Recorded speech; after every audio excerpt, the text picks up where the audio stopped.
everyone in our Maple Creek community knows my husband, David. To every neighbor, every church member, every volunteer partner, he is a living saint. They praise his selflessness, admire his kindness, and regard him as the most moral and noble man in the entire community. Every month, local community newspapers will publish his charitable deeds. Every quarter, charity institutions will present him with honorary certificates. Every holiday, neighbors will take the initiative to send gifts to praise his dedication. In the eyes of all outsiders, David is a perfect man with no flaws, hardworking, kind, charitable, and dedicated to public welfare. He never pursues material enjoyment, never cares about personal gains and losses, and devotes almost all his time and income to charity causes.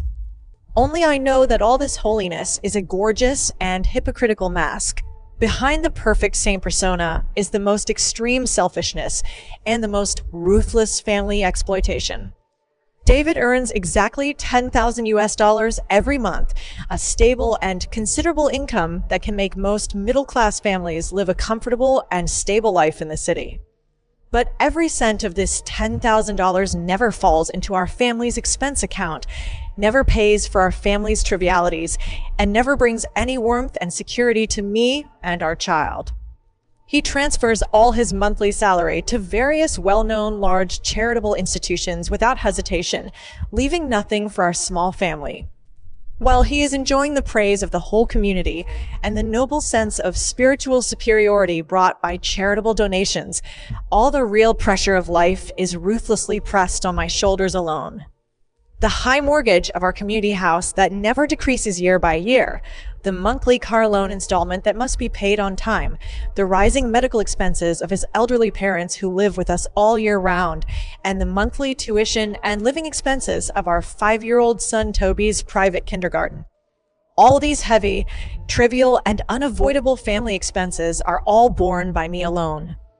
I have worked in a regular administrative position in a medium-sized enterprise for many years, with a fixed monthly salary of less than $3,000. This meager income can only barely cover the basic food and clothing of the three of us on weekdays, and it is extremely difficult to support the 4 major fixed expenses of mortgage, car loan, medical treatment, and tuition. For several years, I have been trapped in an endless and desperate cycle of catching up with expenses. I work overtime every day to earn extra subsidies, save every penny of living expenses, and try my best to maintain the normal operation of the whole family and the perfect family image of the saint husband in the eyes of outsiders. I have never bought expensive cosmetics or new clothes for myself for 3 consecutive years. I have never had a complete leisure vacation. All my time, energy, and income are dedicated to this family that only consumes me, but never feeds me. But no one knows my hardship. All outsiders only see David's holiness and only praise his selflessness. No one sees my silent dedication and heavy pressure behind the scenes. The accumulated pressure for years finally overwhelmed me completely a week ago.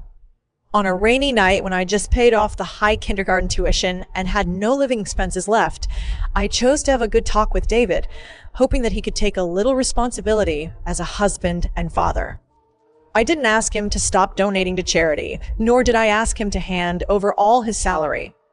I just begged him to leave a small part of his $10,000 monthly salary for the family to ease my desperate economic pressure.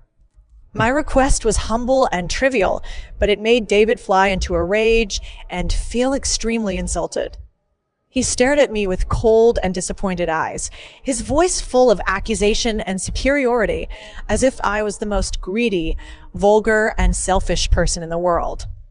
Rita, every penny of my salary is earned by my hard work and sweat. My money, my charity, my dedication are all my own business. When did you become so greedy and controlling? You actually want to stop my good deeds for money and ruin my reputation. At that moment, his parents sitting on the sofa immediately stood up to defend their perfect son without any bottom line. His mother, Maggie, who's been living with us and relying on me to take care of her daily life and bear her medical expenses, looked at me with extremely disappointed and contemptuous eyes, and her tone was full of moral kidnapping and indiscriminate partiality. Our David is a famous philanthropist in this community, a model of goodness for everyone. Instead of being proud of him and supporting his kindness, you try to embezzle his income for your own selfish desires and ruin his hard-earned good reputation for many years. How can you be so selfish and cold-blooded? Even our 5-year-old son Toby, who was raised by me painstakingly day and night, put down the toy in his hand, raised his head and stared at me fiercely, his immature voice full of childish hatred and prejudice instilled by his father and grandparents. Mom is so bad. Mom is greedy. Mom wants to stop Dad from being a hero. I don't like Mom anymore. The 3 closest people in my life, the family I have painstakingly maintained for years, stood on the opposite side of me unanimously at this moment, accusing me of being selfish and greedy with the most ridiculous moral standards. They indulged the male master's extreme selfishness under the guise of holiness, ignored my years of dedication and hardship, and used the most vicious words to kidnap my morality. I stood in the cold living room, looking at the 3 of them who were self-righteous and moral superior, and suddenly felt an unprecedented sense of absurdity and relief. For years, I have been trapped in this false warm family cage, wronged and forbearing, trying to use my dedication to warm this cold and selfish family, trying to maintain this so-called complete family and perfect reputation. Now I finally wake up completely. This so-called sane husband is just a selfish coward who shirks family responsibilities and sacrifices his wife's life for his own vanity and reputation. The so-called kind parents-in-law are just parasites who rely on their daughter-in-law's dedication and blindly shield their son's faults. The so-called lovely child has long been distorted by his father's false values and has become a sharp blade that hurts me. I took a slow, deep, and steady breath, did not argue, did not cry, did not make any hysterical quarrels and explanations. All explanations are futile in front of a group of people who are immersed in false holiness and unwilling to wake up. I just nodded gently, silently turned around and walked into the bedroom and immediately submitted the application for the company's 6-month full immersion senior executive training program. This training project is located in the city's headquarters, requiring full-time closed study and accommodation for 6 months, completely cutting off all trivial family affairs and bindings. I chose to leave decisively, not to escape, but to lay out. I want to completely let go of all the family pressure that has been pressed on me for years, let myself grow rapidly and complete class leap, and more importantly, I want to watch with my own eyes how this so-called holy family, who has long been accustomed to my dedication and squeezing, collapses step by step once I leave. I want to witness the complete collapse of David's decades of fake saint persona and let all the selfish people who kidnap my morality pay the most painful price. From the moment I submitted the training application, my revenge countdown officially began. Every 30 seconds, a new hidden secret of David's fake charity and selfish deception will burst out in my mind, continuously accumulating ironclad evidence for the ultimate collapse of this false family. Objective third-party commentary. As the opening chapter of the original realistic family fake saint collapse cool text, this prologue abandons the noisy quarrel and trivial abuse routines of traditional family texts and adopts a silent and forbearing opening method to lay out the core contradiction, with extremely advanced plot rhythm and emotional foreshadowing. The core setting of fake saint vanity plus family moral kidnapping plus silent female lead layout is highly innovative, breaking the single family conflict mode and digging into the hidden social problem of using public kindness to cover up private selfishness with strong realistic depth and cognitive shock. The female lead's character shaping is extremely brilliant and three-dimensional. She is not a weak, aggrieved person who cries and complains, but a sober, rational, and far-sighted strong woman. After being wronged, she does not consume emotions, but chooses to improve herself and lay out revenge with a super high pattern. The single core villain's character is firmly established. David's so-called charity is essentially selfish vanity satisfaction and responsibility evasion, and his hypocritical and selfish human nature is completely set off by the family pressure borne by the female lead, laying a solid emotional foundation for the subsequent audience's anger and the villain's collapse. The family evil group's hierarchical setting is clear. The core villain David, the shielding elders, and the misled child form a complete oppressive chain, making the subsequent group collapse and retribution more cathartic. Chapter 1 First 30-second secret burst. Fake charity course scam exposed. First layer ironclad evidence locked. 50% super high climax officially launched. After I submitted the closed training application, I packed my simple luggage quietly that night. David sat on the sofa, browsing the praise messages of neighbors for his charitable deeds on his mobile phone, with a proud and satisfied smile on his face. He didn't notice my abnormal departure at all, and even thought I was just losing my temper and would take the initiative to compromise and apologize soon. Maggie leaned on the sofa, watching TV leisurely, and still muttered coldly, "Just let her be angry for a few days. This woman is too petty and selfish. She doesn't know how to be content and cherish her blessings. Our David's reputation is more important than anything else." 5-year-old Toby sat beside his grandmother, playing with toys, and from time to time he glared at me, who was packing luggage, still holding the prejudice instilled by the elders. Bad mom, don't care about dad's good deeds. The whole family is immersed in their own moral superiority, convinced that I am the only wrong person in this family, and convinced that their holiness and kindness are unshakable. They have long been accustomed to my selfless dedication, accustomed to me bearing all the trivial pressure of life, accustomed to me being the foil of David's perfect reputation, and even more accustomed to using morality to kidnap me infinitely. I ignored all their cold words and indifferent attitudes and continued to sort out my luggage calmly. My heart was extremely calm, without any anger or grievance, only the calm expectation of the upcoming collapse of everything. At the moment when I closed the luggage zipper, the first 30-second countdown of the revenge secret burst ended, and the first core hidden secret that overturned all community cognition exploded in my mind with complete and irrefutable ironclad evidence. First core secret. David's full monthly salary donation is not out of kindness, but a premeditated tax evasion scam. All charitable donations are used to avoid high personal income tax, and the saved tax far exceeds the donation amount. For many years, David has been hiding behind the same persona to carry out tax evasion operations. The U.S. personal income tax rate for high-income groups is as high as 37%. If he does not donate, he needs to pay nearly $3,700 in personal income tax every month. But through full amount charitable donations, he can legally deduct all taxable income, avoid all high taxes every year, and the actual saved tax money far exceeds the $10,000 monthly donation. Moreover, the charitable institutions he has been cooperating with all year round are shell companies controlled by his college classmates. The so-called public welfare donations will flow back to his personal private account in disguised forms such as public welfare subsidies and activity bonuses after layer diversion. His so-called selfless dedication is essentially a profitable business that gains both reputation and money.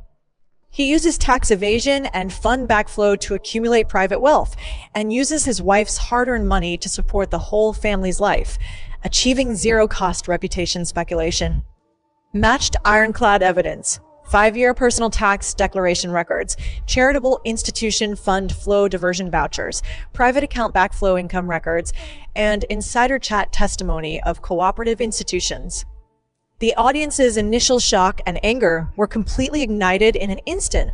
It turns out that the decades of saint reputation is a carefully packaged, profitable scam from beginning to end. The core villain's so-called kindness is the dirtiest selfish calculation.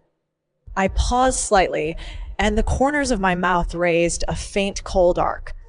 All the neighbors' praise, all the community's honors, all the family's moral superiority are based on my years of squeezing and his despicable tax evasion scam. David looked up and saw my indifferent expression. thinking that I was acquiescing to my selfish fault, and his tone became more arrogant and preaching. Rita, I know you are under great life pressure, but this is not an excuse for you to be greedy and vulgar.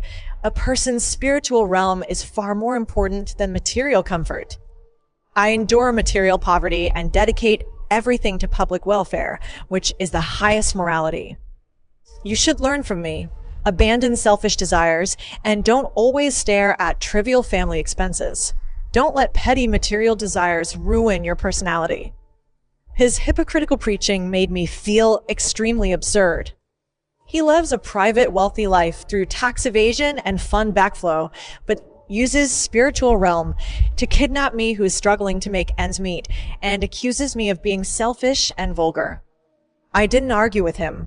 Some truths don't need to be explained prematurely. The more arrogant he is now, the more thorough his collapse will be later. I picked up my luggage, looked at the family of 3 who were still immersed in false holiness, and said lightly, I will go to the headquarters for a 6-month closed training. During this period, all family expenses, your parents' medical treatment, and Toby's tuition will be handled by yourself. After saying that, I turned around and walked out of the door without looking back, leaving the whole family stunned in place. David frowned slightly with a disapproving sneer. She's just throwing a tantrum. She will come back in 3 days. No one can leave this family except me. Maggie also echoed disdainfully. Let her go. After she leaves, our family will be cleaner and no one will hinder my son's good deeds. They still don't know that my departure is the beginning of their complete collapse. Objective third-party commentary. This chapter officially kicks off the full-scale, high-energy climax of a story. The first 30-second secret burst completely subverts the core cognition of the villain's charitable holiness, breaks the superficial good person setting, and directly exposes the essence of the villain's profitable reputation scam, which greatly improves the rationality and catharsis of the subsequent counterattack. The plot rhythm is compact and sharp, the villain's arrogant, hypocritical preaching versus the female lead's silent layout departure. The contrast is strong, and the audience's anger at the villain's hypocrisy and selfishness rises rapidly. The core villain's character is completely shaped for the first time. He is not a simple, overly charitable person, but a scheming, selfish, and greedy liar who uses public welfare as a cover to make profits and evade responsibilities, with extremely dark human nature. The female lead's advanced pattern is fully highlighted. She does not quarrel or explain, uses departure and self-growth as the most powerful counterattack, abandons emotional consumption, and focuses on ultimate revenge and self-redemption with a very cool and neat aura. Chapter 2 second and third 30-second secret bursts, family parasitic interest chain exposure, and years of economic squeezing truth uncovered, continuous super high climax. After I left the community and drove to the headquarters training base, the night wind brushed my cheeks, and the heavy pressure that had pressed on me for several years was completely dissipated in an instant. For the first time in years, I felt relaxed and free, no longer trapped in trivial family expenses and endless moral kidnapping, no longer needing to save every penny to support a selfish family. During my driving, the second and third 30-second secret bursts arrived as scheduled, continuously exposing more hidden evil truths of the fake saint family, expanding the single villain scam into a complete family parasitic evil group. 30 seconds after the first secret burst, the second core, heavy secret exploded completely. Second core secret. David has long known that my monthly salary is insufficient to support family expenses, but he deliberately refuses to bear any family responsibilities. He privately mocks me for being incompetent and unable to earn high income, and takes my hard work for granted all year round. As early as 3 years ago, David saw my detailed salary bill and knew clearly that my monthly income of less than $3,000 could not cover the family's monthly fixed expenses of more than $6,000. But he never chose to share the pressure. On the contrary, he privately complained to his friends and charitable partners that I was too mediocre and incompetent, unable to bring higher economic income to the family, and dragging down his wholly public welfare career. He has long acquiesced in my dedication and squeezing, and even regards my hard work as the necessary price for his reputation.